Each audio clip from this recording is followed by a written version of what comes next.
नागरिक उड्डयन मंत्रालय के सचिव समीर कुमार सिन्हा ने कहा कि हब एंड स्पोक मॉडल से अंतर्राष्ट्रीय यात्रियों की सभी औपचारिकताएं स्थानीय एयरपोर्ट पर ही पूरी होंगी। इससे दिल्ली में केवल कनेक्टिंग फ्लाइट पकड़नी होगी, यात्रा आसान होगी और क्षेत्रीय हवाई संपर्क मजबूत होगा। जैसा कि हम जानते हैं कि हब एंड स्पोक एक बहुत बड़ी महत्वपूर्ण योजना है हमारे देश के लिए, हमारे एविएशन सिस्टम के लिए।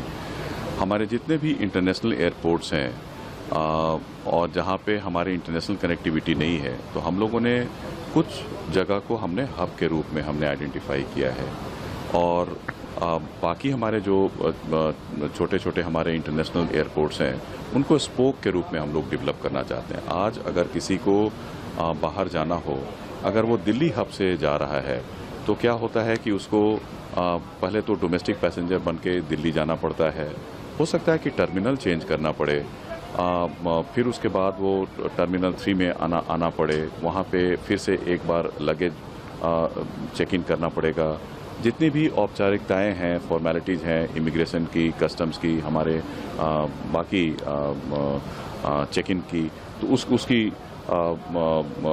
उस फॉर्मेलिटीज़ को पूरा करना पड़ता है।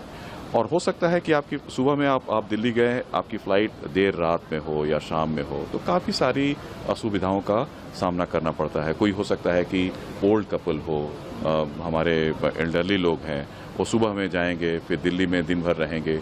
इन सब चीज़ों का निदान हमने किया है हब एंड स्पोक के माध्यम से।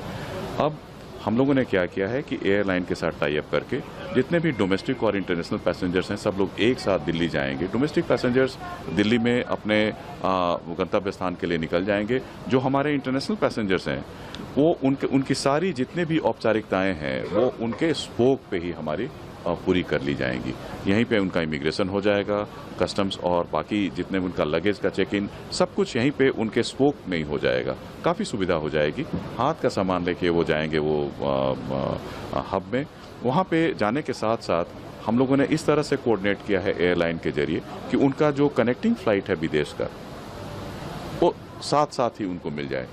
केवल वो सिक्योरिटी होल्ड एरिया में जाएं और साथ साथ फिर अपने दूसरे विमान, जस्ट चेंज ऑफ फ्लाइट। तो इससे क्या होगा कि एक तरह से आपके गंतव्य स्थान में, और आने के समय भी यही, तो गंतव्य स्थान से लेके आप विदेश में जाएं और फिर अपने वापस आप गंतव्य स्थान पे वापस आ जाएं।